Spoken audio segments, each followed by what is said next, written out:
The courtroom went silent. A mother, trembling, pointed her finger at the defendant. Her own son. The boy she had raised, fed, and once called her pride. Now she was calling him a killer. Viewers, imagine this. The very people who gave you life, now standing against you, under oath, begging the world to punish you. This is not fiction. This is real. And it led to one of the most shocking verdicts in American court history. The Hendersons lived in a quiet suburban neighborhood in Pennsylvania. A family that looked picture-perfect from the outside. A father who worked as an electrician, a mother who baked pies for church events, and their 20-year-old son, Daniel Henderson. Neighbors described Daniel as the boy next door. Quiet, polite, always with headphones in. But behind closed doors, there was tension. Daniel wasn't the golden child people thought. In high school, he struggled with anger. His grades fell. Teachers noticed he had a short fuse, explosive outbursts when corrected. By the time he turned 18, Daniel had been arrested twice for petty theft. His parents tried everything: counseling, probation programs, even moving him to live with an uncle for a few months. But Daniel always came back angrier, more bitter. And then, the night happened. It was March 12, 2019. Rain hammered against the Hendersons' modest home. Inside, an argument spiraled out of control. The smell of dinner, meatloaf, mashed potatoes, still lingered in the air. But the food had gone cold on the table. Daniel was pacing, his fists clenched. His parents had confronted him about money missing from his mother's purse. "Stop accusing me," he shouted, his voice echoing down the hall. His father, Mark Henderson, stood firm. "Daniel, enough lies. We know it was you." What happened next remains debated. But according to prosecutors, Daniel snapped. He grabbed a kitchen knife. The blade glistened under the dim light. Within minutes, his father lay bleeding on the floor. His mother barely escaped, running barefoot into the street, screaming for help. When police arrived, Daniel was gone, vanished into the storm. Police launched a manhunt. Helicopters buzzed over the woods. Officers combed through rain-soaked fields. 3 days later, Daniel was found hiding in an abandoned shed, shivering, clutching the same knife. When questioned, he denied it all. "I didn't do anything. My dad was alive when I left." But detectives noticed his story changed each time. First, he said he wasn't home. Then, he said he was, but only argued. Later, he admitted holding the knife, but swore he never used it. The inconsistencies piled up. Worse, forensic tests revealed traces of his father's blood on Daniel's hoodie. The trial began 6 months later. The courtroom was packed. Neighbors, reporters, even distant relatives. Daniel sat at the defense table, jaw tight, eyes darting. And then came the unthinkable. His parents were called to testify. Yes, his own mother and father, the very victims of that night, were the prosecution's key witnesses. Mark Henderson, his father, limped to the stand. The stab wound had missed his heart by inches, but the scar remained. He raised his shirt to show the jury. Gasps filled the room. His voice broke as he said, "My son tried to kill me." Daniel froze. His eyes widened. Then his mother took the stand. She could barely speak, her hands trembling. "I love my son, but the truth is the truth. He came at us with that knife." I'll never forget the look in his eyes. The jury stared. Their words sealed his fate. Or so everyone thought. But then, something strange happened.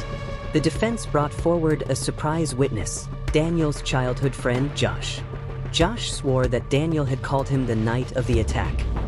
He said he blacked out. He didn't remember what happened. But he told me he thought someone else was in the house that night. The courtroom erupted. Another person in the house? Why hadn't police found evidence of that? Detectives had dismissed it early on, but now doubts began creeping in. Could Daniel have been set up? Or was this just a desperate attempt to dodge prison? After weeks of testimony, the jury delivered their verdict. The air in the courtroom felt heavy. You could hear every breath, every cough, every shuffle of paper. On the charge of attempted murder, the foreperson said, "We find the defendant." But before we reveal that verdict, let's step back. because the truth of this case is more tangled than anyone could have imagined. Rumors began spreading about family secrets the Hendersons had tried to bury, about deaths, betrayals, and whispers of another suspect no one wanted to talk about. What if Daniel wasn't the monster everyone believed? What if his parents weren't telling the whole truth? When parents testify against their own child, is it always justice? Or could it be revenge? A son accused of trying to kill his father, his own parents testifying against him, a jury torn apart, and a nation watching in shock. But the story doesn't end with their testimony. The real darkness of this case comes from what was uncovered after. Secrets that flipped the entire trial upside down. And tonight, you're about to hear them. March 2019. Daniel Henderson, 20 years old, was accused of stabbing his father after an argument. His mother ran into the street, screaming for help. Daniel was found days later hiding in an abandoned shed.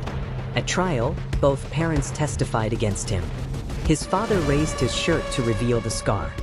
His mother sobbed as she told the jury, "He came at us with that knife." The courtroom gasped. It seemed like the case was closed. But then, Daniel's childhood friend Josh testified. He claimed Daniel told him someone else was in the house that night. And that's where everything changed. At first, prosecutors dismissed Josh's statement as a desperate ploy. But Daniel's defense attorney, Lisa Grant, wouldn't let it go. She pulled police records.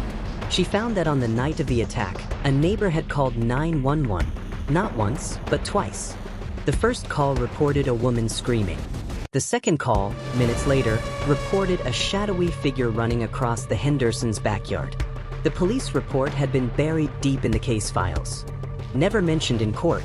But when Lisa brought this to the judge, the courtroom shifted again. Now the jury leaned forward. The parents looked pale. Was there someone else that night? Mark Henderson had been painted as the wounded victim, a father betrayed by his own son. But under cross-examination, cracks appeared. Lisa asked him directly, "Mr. Henderson, were you in debt at the time of this incident?" The room went quiet. Mark shifted in his seat. His lawyer objected. The judge allowed it. "Yes," Mark admitted finally. "We were struggling. I owed money. A lot." "How much?" $50,000. Gasps echoed. Then Lisa pressed harder. "And who did you owe?" Mark's voice dropped. "People you don't want to owe." The jury's eyes widened. Suddenly, this wasn't just about a family fight. This was about danger from the outside. Next came Daniel's mother, Karen. Lisa showed her the neighbor's 911 call report. Karen's face drained of color. "Mrs. Henderson," Lisa said softly, "did you see anyone else in the house that night?" Tears welled in Karen's eyes. She shook her head. "No." But then Lisa leaned in. "Or were you too afraid to say it out loud?" Karen broke. She sobbed uncontrollably. I can't do this." The judge ordered a recess. But the damage was done. The jury now doubted the parents' story. For the first time, Daniel himself took the stand. His voice trembled. "I loved my dad. I swear I didn't mean to hurt him. That night, I blacked out. I don't even remember holding the knife. But I know what I saw before it happened." He paused. His eyes darted to the jury. There was someone else in the hallway. A man, tall, wearing a hoodie. "I thought I was losing my mind, but I know what I saw." The courtroom exploded with whispers. Was Daniel hallucinating in rage or telling the truth? Then came the bombshell. Investigators, forced to re-examine the evidence, dusted the kitchen door frame again. This time with advanced testing. And they found it. A fingerprint. Not Daniel's. Not his mother's. Not his father's. It belonged to a man named Ethan Cole. And who was Ethan Cole? A local loan shark. Known for violence. Known for collecting debts with knives. And yes, you guessed it. The very man Mark Henderson owed money to. The revelation hit like a thunderclap. Had Mark and Karen lied in court? Had they blamed their son to protect themselves from Ethan Cole? Or were they too terrified to tell the truth? The prosecution scrambled. They argued the fingerprint could have come from another day. They said Daniel still attacked his father. But the jury looked shaken. The story no longer seemed so simple. After weeks of chaos, the jury returned. The courtroom held its breath. On the charge of attempted murder, we find the defendant not guilty. Daniel collapsed into tears. His lawyer hugged him. His parents? They sat frozen, their faces unreadable. But it wasn't over.